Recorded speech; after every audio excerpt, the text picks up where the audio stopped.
우리 다 같이 옆 사람, 뒷 사람 인사하시기 바랍니다.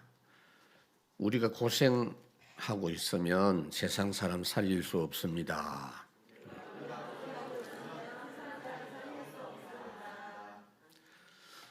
고생하지 마십시오.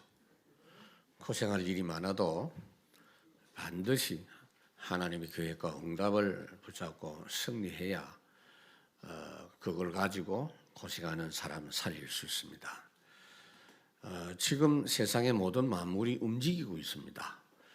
겨울이 지나고 봄이 되면 남쪽에서부터는 꽃소식이 지금 올라오고 있죠. 근데 그게요, 언제부터 그렇게 됐습니까? 하나님이 처음 세상을 창조하셨을 때부터 말씀하신 대로 그 하나님의 뜻대로 지금까지, 창조 때부터 지금까지 그대로 움직이고 있는 겁니다. 하나님께서 하늘을 만드시고 거기에 광명체, 빛을 발하는 별들, 그런 것들을 만들어서 자기 궤도를 따라서 움직이게 하면서 징조, 계절, 날, 해를 이루게 하셨다라고 창세기 말씀하고 있죠. 지금 그대로 진행이 되고 있습니다. 그 천체가 움직이지 않으면요, 큰일 납니다. 그리고 땅에는 각종 채소나 풀이나 과목이나 또 동물들이, 곤충들이, 땅에 기는 것들이 살도록 했는데 지금까지 그 하나님의 뜻대로 움직이고 있습니다. 공중의 새들, 바다의 모든 물속에 있는 동물들, 물고기들, 하나님의 뜻대로 움직이고 있습니다. 하물며 모든 만물을 하나님 대신 다스리도록 창조하신 사람을 이 땅에 보내실 때 하나님의 뜻 없이 보내실 리가 없습니다, 여러분. 그런데 하나님 떠난 사람은 그것도 모르고 내 생각대로 사는 데 각인돼 있어요. 사람들의 생각대로 사는 부분이 뿌리가 내리되어 있고 세상 흐름 따라 사는 것이 완전 체질되어 있는 이것이 우리들입니다. 그래서 하나님께서 우리를 새로운 피조물로 창조하셨어요. 재창조하셨어요. 그게 구원입니다. 구원받은 사람은요, 그렇게 살아서 안 되고 그렇게 살 필요가 없어요.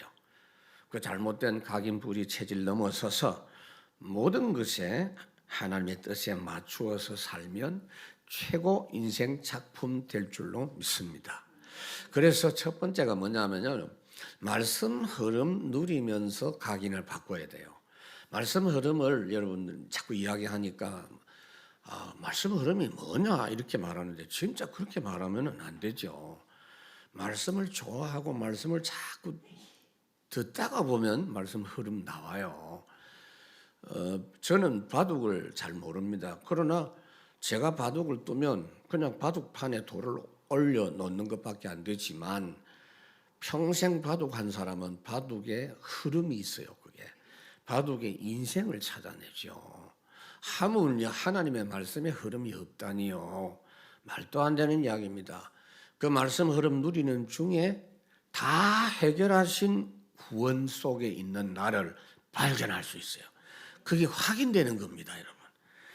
자, 오늘 14절에 보니까 그 사람들이 예수께서 행하신 이 표적을 보고 말하되 이는 참으로 세상에 오실 그 선지자라 하더라. 말하자면 오병이어의 기적을 체험한 뒤에 그들의 반응입니다. 신명기 18장에 있죠. 나와 같은 선지자를 하나님이 보내실 것이다.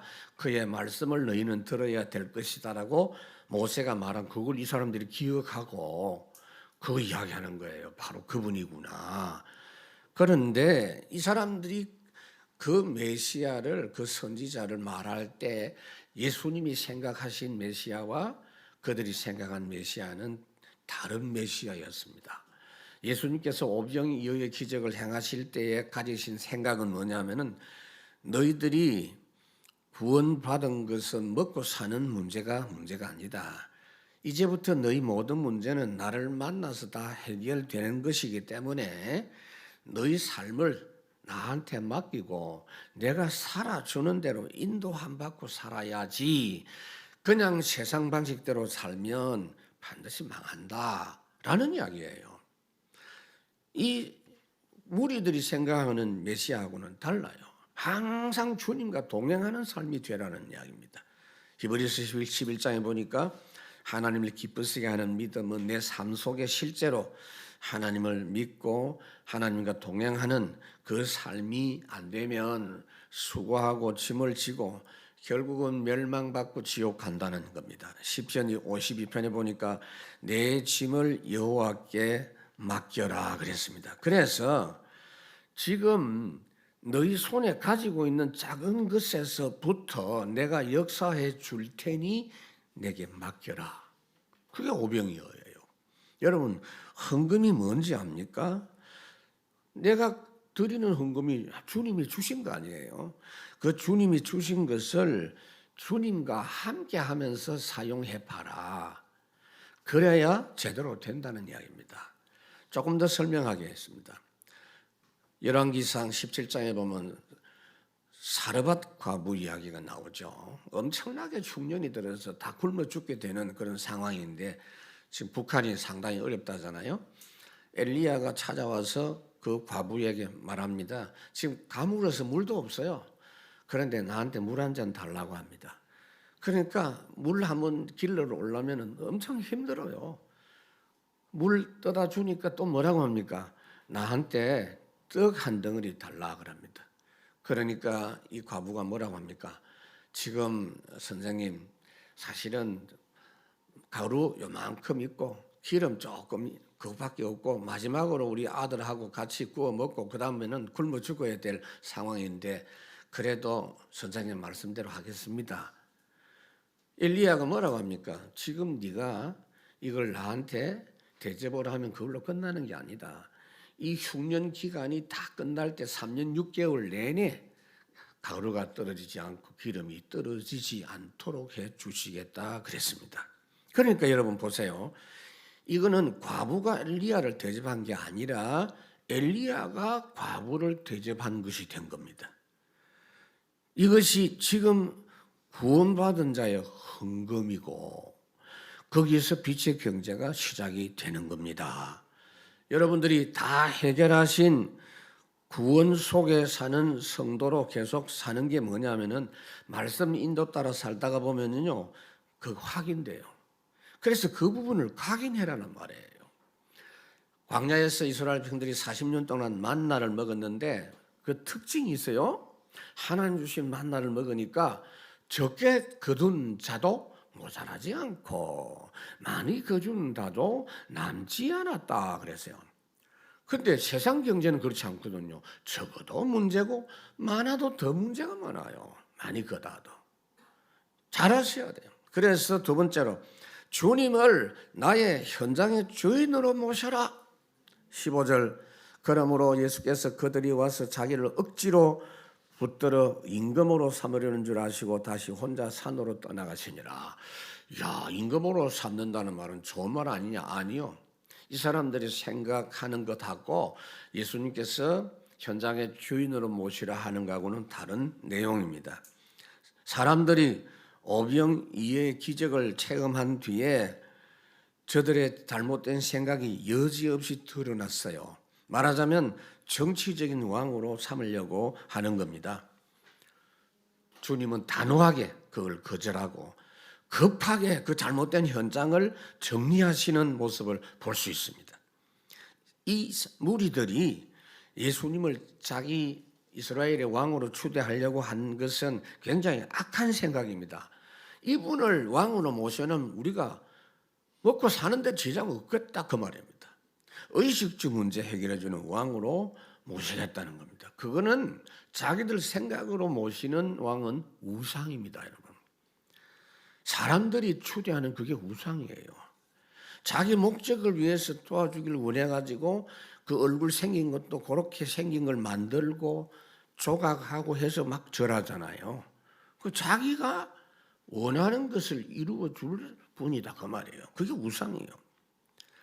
그들의 목적은 물질이지 하나님이 아닌 겁니다. 말하자면 예수님을 월급 사장으로 세워가지고 자기는 회장이고 자기들은 이사장이야. 말하자면 알아듣겠습니까? 무슨 말인지.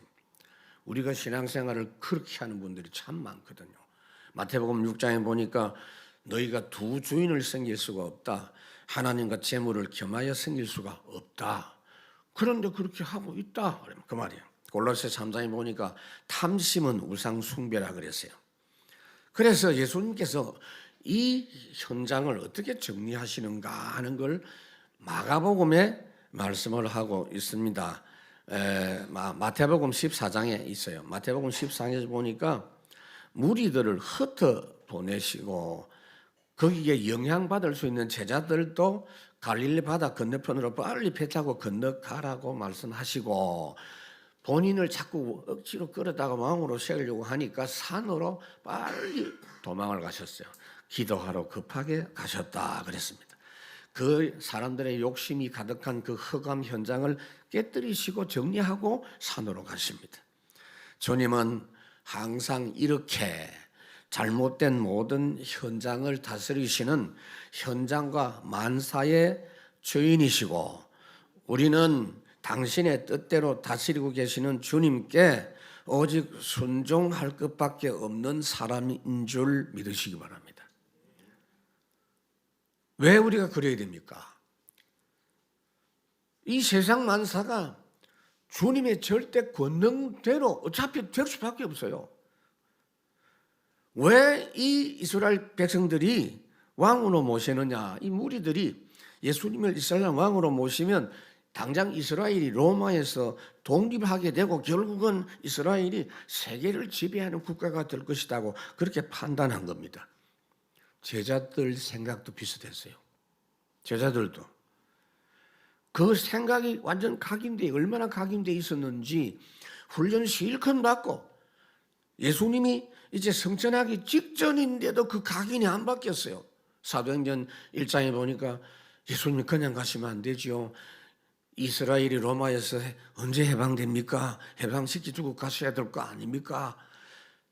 얘들아, 그거는 지금 너희들이 생각할 게 아니다. 오직 성령이 너희에게 임하시면 권능을 받고 하나님 나라 축복부터 회복해라는 겁니다. 이토록 우리가 갖고 있는 잘못된 각인이 이렇게 끈질기고 얼마나 무서운 것인지를 여러분들이 인정하시기를 바랍니다. 그래서 지금 항상 말씀 주시고 절대 권능으로 역사하고 계시는 주님의 말씀을 마음에 담고 이번 주간도 인도받으시기 바랍니다.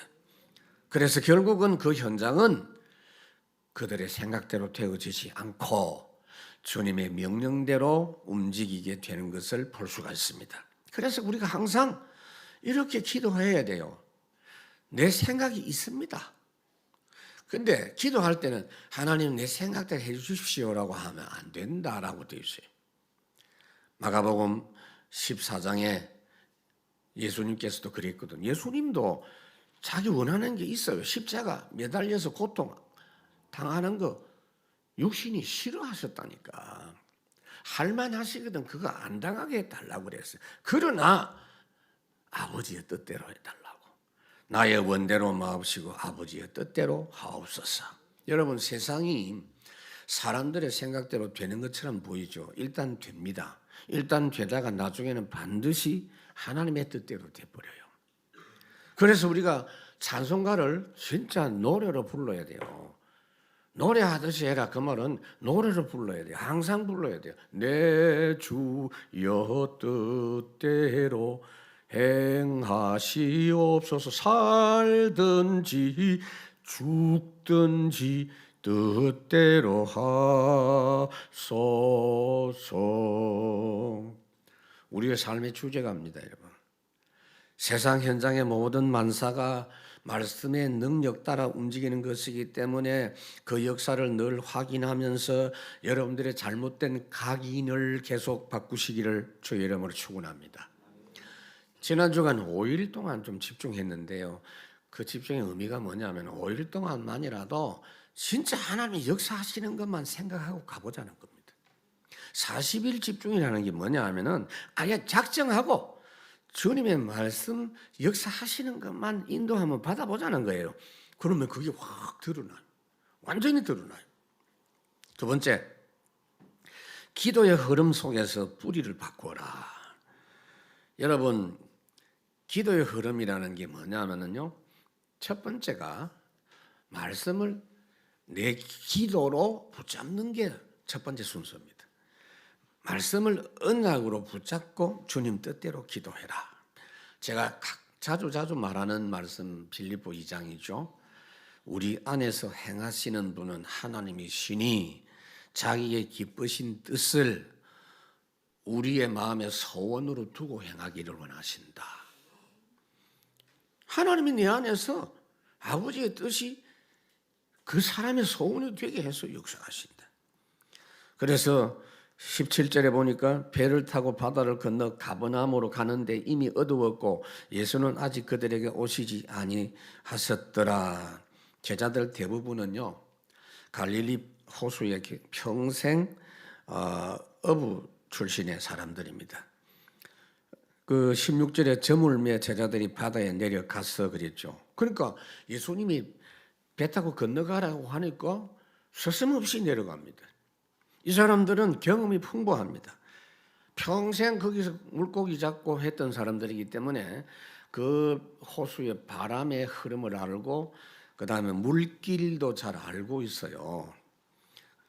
해가 비록 졌지만 자기들은 갈 수 있다고 판단하고 갔습니다.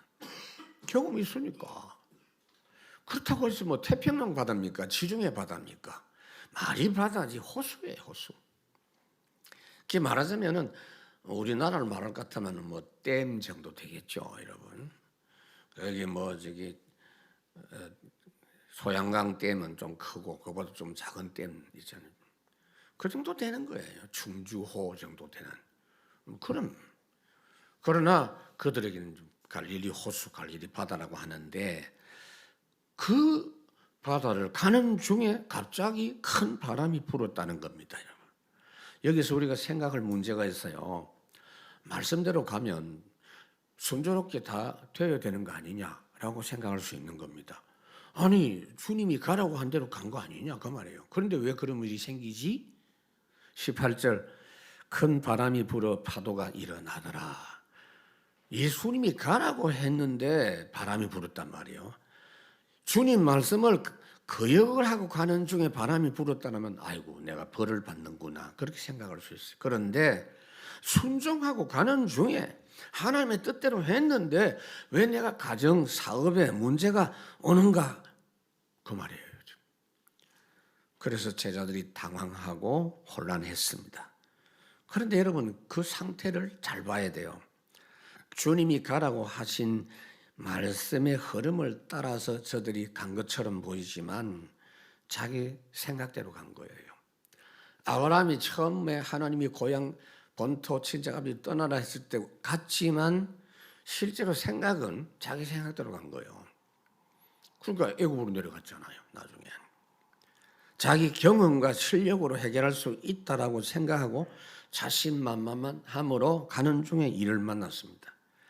만약에 하나님의 말씀 흐름 따라갔다면 문제가 생겼을 때 주님 이건 뭐죠? 이게 주님의 어떤 계획이 있죠? 이렇게 물어보면 끝나는 거예요. 뭐 금방 확인할 수 있어요. 주님은 이 문제를 주신 것이 다른 거 아니에요. 이들의 믿음을 완전히 갱신시키는 겁니다. 그들의 믿음이 잘못됐기 때문에. 원래는요, 제자들 말고도 그 다른 무리들도 그 몇천 명 그 사람들도 다 배 타고 건너가게 하면서 풍랑만나게 해서 믿음 갱신해야 되는데 너무 복잡해. 제자들부터 먼저 지금 갱신시키는 거예요. 여러분 갈릴리 호수에는 바람이 일어나면 난리가 나는 데입니다. 무슨 말이냐면은 바람 안 불고 조용할 때는 굉장히 잔잔하고 낚시도 하고 사람들이 그 휴양지로 이렇게 보내는 데인데 갈릴리 호수 지형을 알아야 돼요. 우리나라에서는 볼 수 없는 지형입니다. 보통 우리가 해발 이렇게 나오지 해저 몇 미터 이런 건 본 적이 없잖아요. 여기는 바다보다 220m나 낮은 데입니다. 마이너스 220, 지구상에서 가장 낮은 지대입니다. 이것이 지구대로 길게 돼 있어요. 레바논 지구대라고 하는 데입니다. 여러분, 그건 어떤 효과가 있느냐면 바람이 불면 그냥 바람이 아니고 이 연통에 연기가 올라가듯이 그런 효과가 나타나는 거예요. 그러니까 바람 한번 불면 그게 돌풍이 되고 광풍이 돼가지고 걷잡을 수가 없는 거예요. 제자들이 그 갈릴리 바다에서 그 경험했던 그것도 안 통하는 겁니다. 여러분, 우리가 이 땅에 살면서 그런 광풍을 계속 보잖아요. 지금 우리가 얼마나 과학과 문명이 최첨단 수준이라고 자랑하면서도 지진이 일어나니까 아무 대책이 없어요. 태풍 일어나고 코로나 전염병이 일어나고 재앙 앞에서 속수무책 쩔쩔 매고 있는 이 시대 형편을 우리가 보게 됩니다. 그래서 여러분, 이 세상에서 하나님의 자녀가 사는 방법은 달라야 돼요.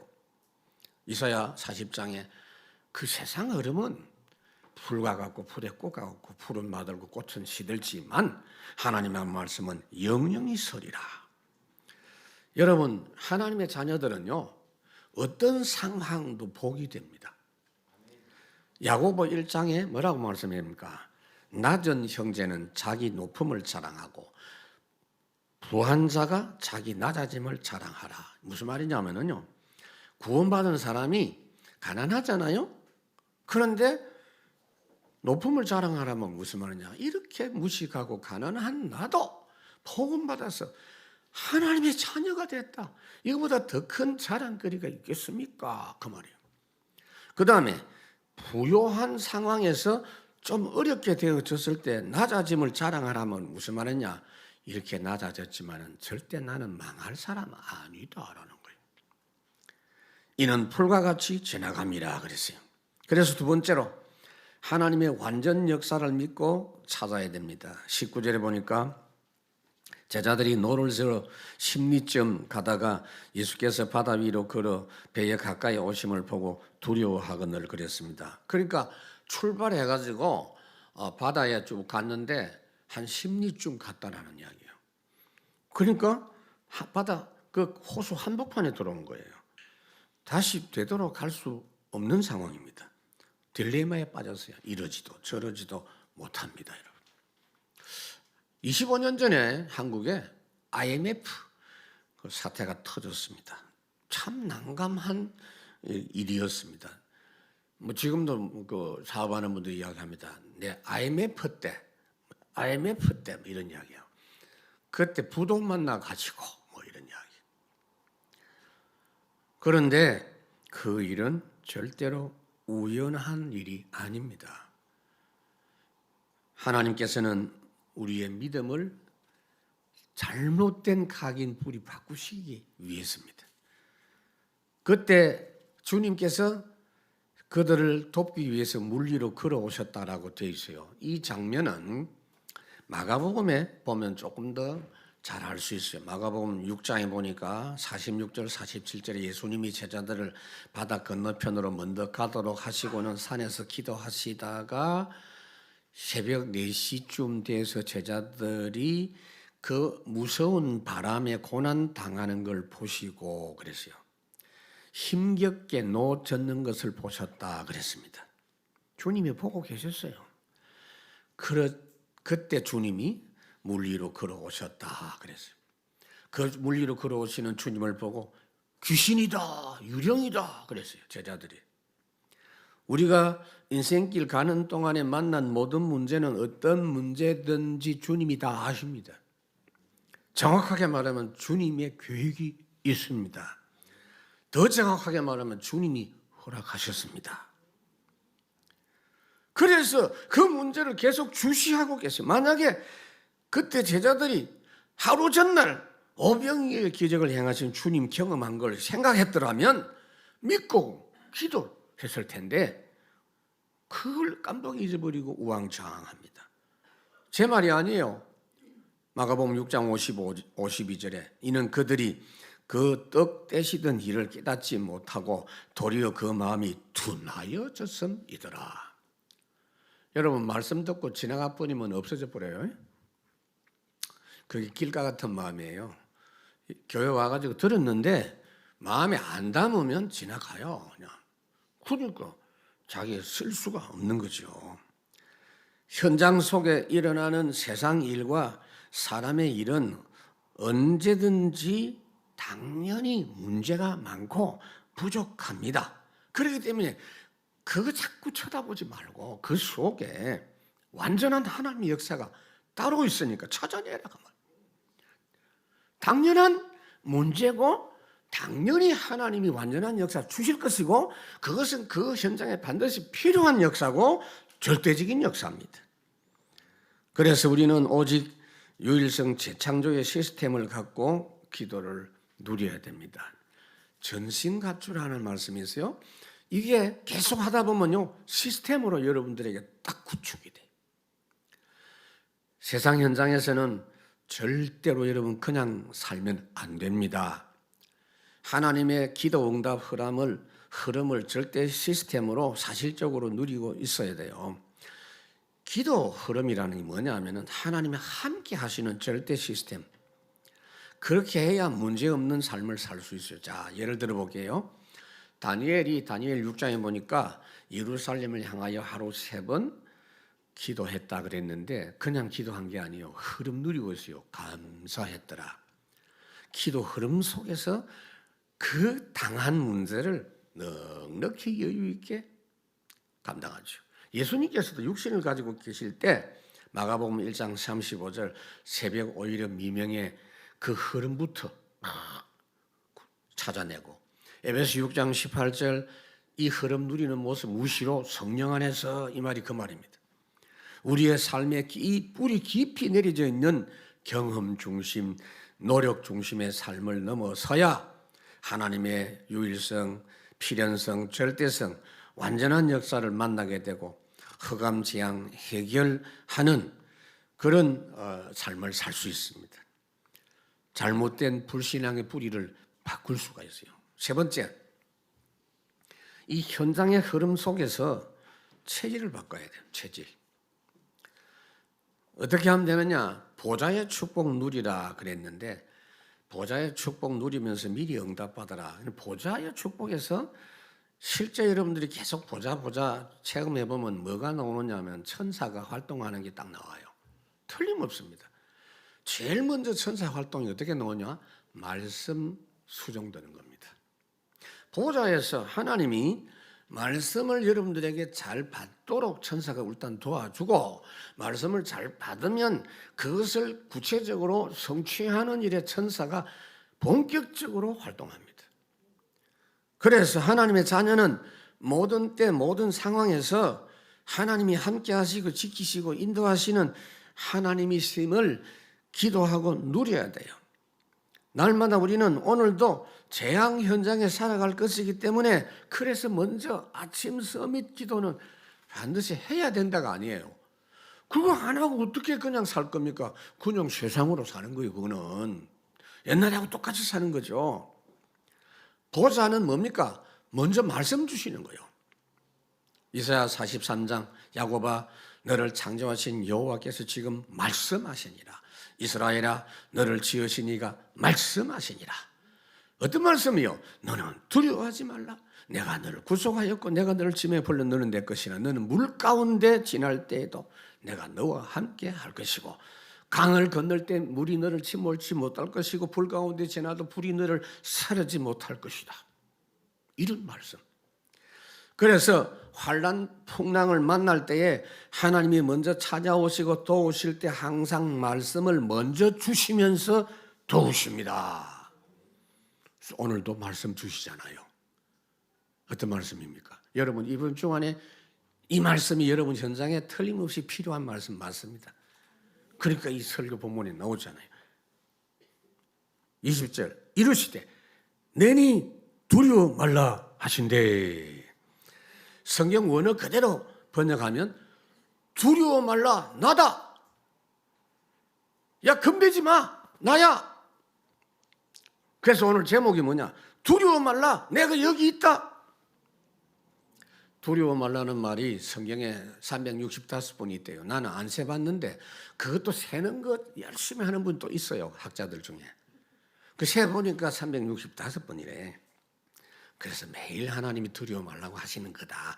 그렇게 갖다 붙이는데 한 개 더 있어요. 두려워 말라만 하신 적이 없어요. 항상 그 말씀하실 때마다 내가 함께한다. 그 말씀으로 일깨워 주십니다. 세상의 모든 역사는 전부 임시 역사, 지나가는 역사, 영어로 템포럴입니다. 하나님이 주시는 하나님의 역사만이 완전하고 영원한 역사입니다. 그런데 왜 하나님 미리 말씀을 주십니까? 왜 일주일의 첫째 날, 이 주일날 말씀을 주십니까?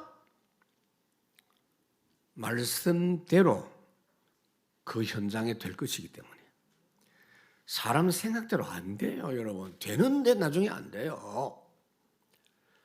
그렇기 때문에 우리는 내 개인에게도 이 하나님의 말씀의 생각으로 격려해야 되고 다른 사람 만나서도 그렇게 해야 돼요. 믿음의 생각, 믿음의 말, 믿음의 기도, 믿음의 권면이 사람을 살리고 세상을 살리게 되는 겁니다. 여러분 약한 성도들을 그렇게 권면하세요. 1930년도 미국의 대공황이 일어났을 때 대통령이 루즈벨트 대통령입니다.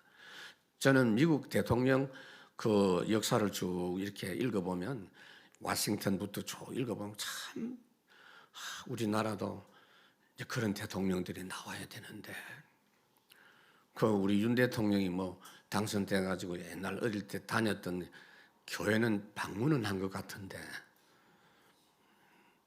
그런 미국 대통령 같은 대통령은 아직 아닌 것 같고 이명박 대통령도 장로였는데 그 미국 대통령하고 비교해 보면 좀 중량이 좀 떨어진다 싶어요.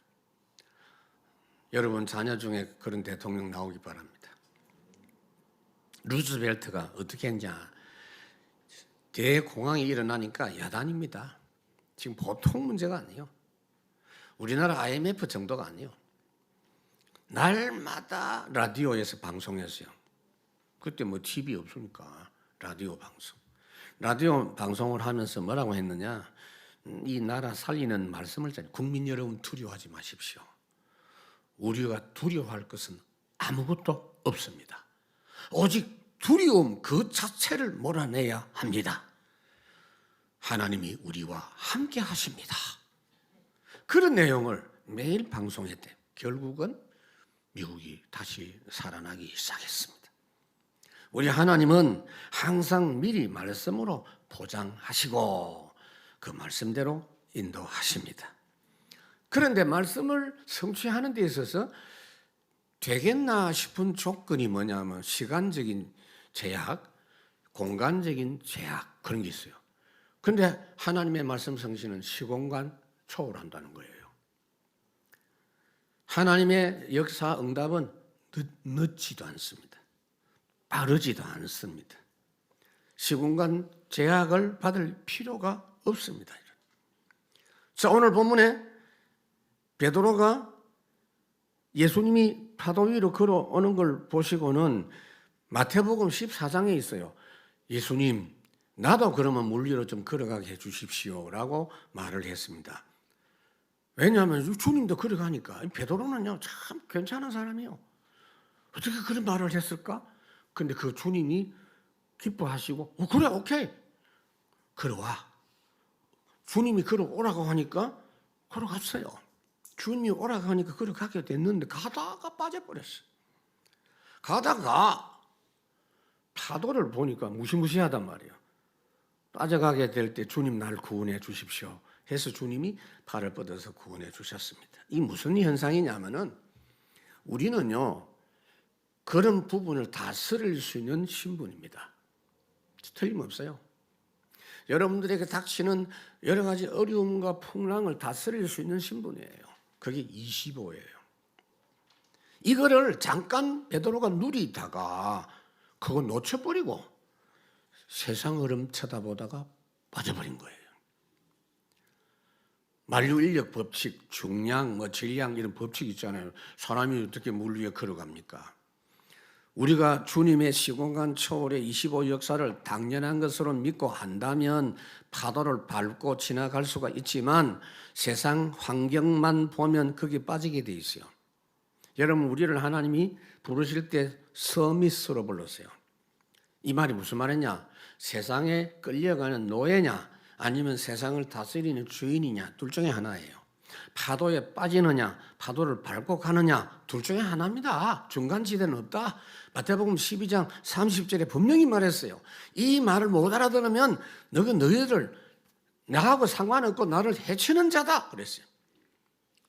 민수기 13장에 12 정탐꾼이 가나안 땅에 미리 정탐하고 돌아와서 보고하는 내용 10명은 뭐라고 합니까? 그 땅은 우리를 삼키는 땅이요, 우리는 그들 앞에 메뚜기만 합니다. 근데 여호수아 갈렙 2명은 뭐라고 합니까? 그들은 우리의 밥이다. 이렇게 보는 게 달라요. 문제를 보면서 그 문제 다스리시는 하나님 바라보고 너희들도 그 다스리는 자가 되라 그 말이에요. 베드로가 나를 구원하소서 해서 주님이 그를 일으켜 놓고는 뭐라고 말씀했냐? 믿음이 적은 자여 왜 의심했느냐 그랬어요. 왜 네가 영적 사실을 안 믿었냐? 너도 다스리면 되는데 왜 그거 놓쳤냐 그 말입니다. 믿음이 없는 자라고 않고 믿음이 작은 자라 그랬어요. 적은 믿음에도 주님은 역사하십니다. 지금 여러분 문제가 있습니까? 있을 겁니다. 끙끙대지 마세요. 여러분에게 아픔이 있죠? 지금 어떤 때인지 아십니까? 보통 농사하는 분들이 지금 임성현 장모님한테 물어봐야 되겠는데 사과나무 과수원에 전지해야 되거든요. 지금 했는지 지금 할 건지 모르겠는데 보통 포도나무나 그런 과목을 지금 전지 가지치기 합니다. 포도나무 가지치기를 할 때 포도나무 입장에서는 전지할 때가 제일 아플 때 아닙니까? 잘라보니까. 그러나 그 시간이 주인이 가장 자기에게 가까이 있을 때입니다. 그 전지에 아픔이 있을 때가, 우리에게 아픔이 있을 때가 주님이 우리에게 가장 가까이 계시는 시간입니다. 하나님이 왜 이렇게 고통을 주었지? 왜 하필이면 나냐? 아닙니다. 주님이 가까이 계십니다. 그래서 하나님의 나라 역사를 가지고 세상 모든 나라를 살려라는 겁니다. 21절 참 중요한 말이에요. 오늘 본문에서 제일 중요한 거. 다른 성경에는 없어요. 이에 기뻐서 배로 영접하니 배는 곧 그들이 가려던 땅에 있더라 그랬어요. 요한복음에만 있는 기록이에요. 제자들이 저녁부터 밤새도록 아무리 애를 써도 바람을 이겨낼 수가 없었습니다. 그게 세상 만사입니다.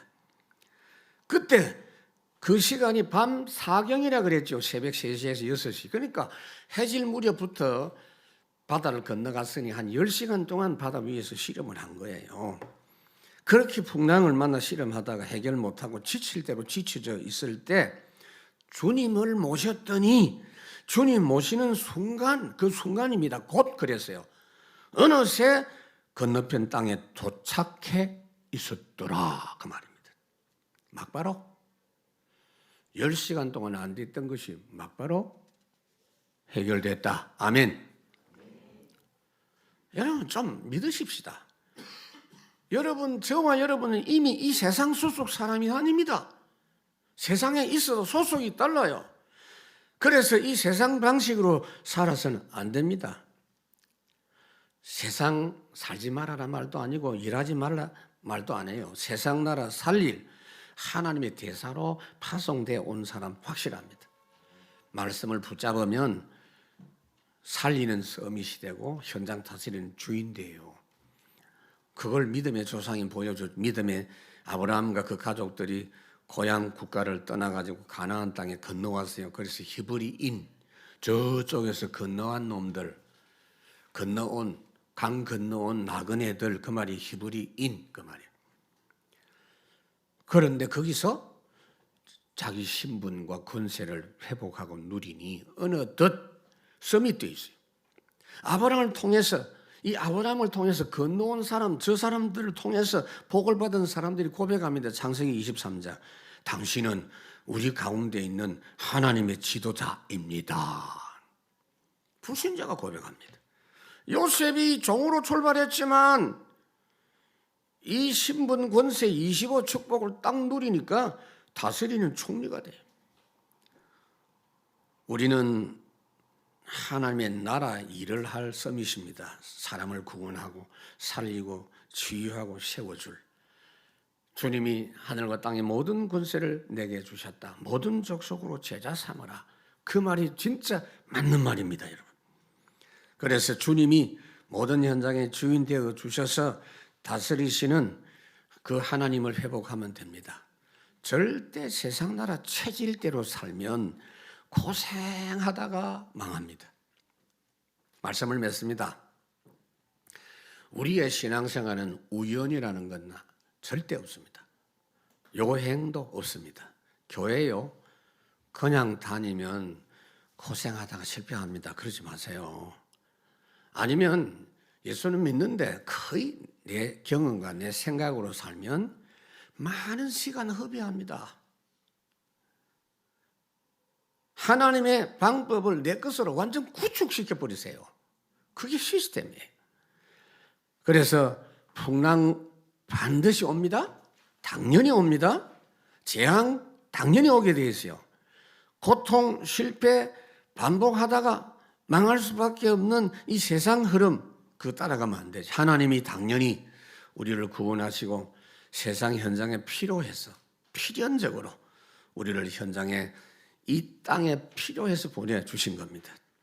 모든 문제의 근본은 흑암 세력 나라 역사입니다. 그렇기 때문에 당연히 영적 서밋 하나님 나라 역사로 시작을 해야 됩니다. 오늘도 여러분 보세요. 미래를 놓고 우리가 새로 시작할 수 있는 기회를 하나님이 주시니 얼마나 감사합니까? 또 시작할 수 있어요. 자, 혹시 여러분 중에 25, 오늘 우리 김석일 장로님 플랫폼, 파수망대 이런 단어를 이야기하니까 저건 또 뭐 말이냐? 스트레스 쌓인다. 그래서 뭐 그런 말이 있겠지. 이렇게 무시하면 진짜 그 사람은 고생하는 사람 확실합니다. 확인해 보세요. 진짜 하나님과 함께하는 삶을 오늘 말씀대로 딱 체험해 보면요, 그 단어, 그 내용이 내 것으로 모든 것에 답이 될 줄로 믿습니다. 승리하시기를 주의 이름으로 축원합니다. 하나님 참으로 감사합니다. 두려워 말라. 내가 여기 있다는 이 말씀이 이번 주간에 우리의 삶의 현장 속에서 가장 큰 음성으로 들려져서 우리의 잘못된 각인부리 체질 바꾸는 역사가 이번 주간에도 저희들에게 있게 하여 주시옵소서. 예수님 이름으로 기도하옵나이다.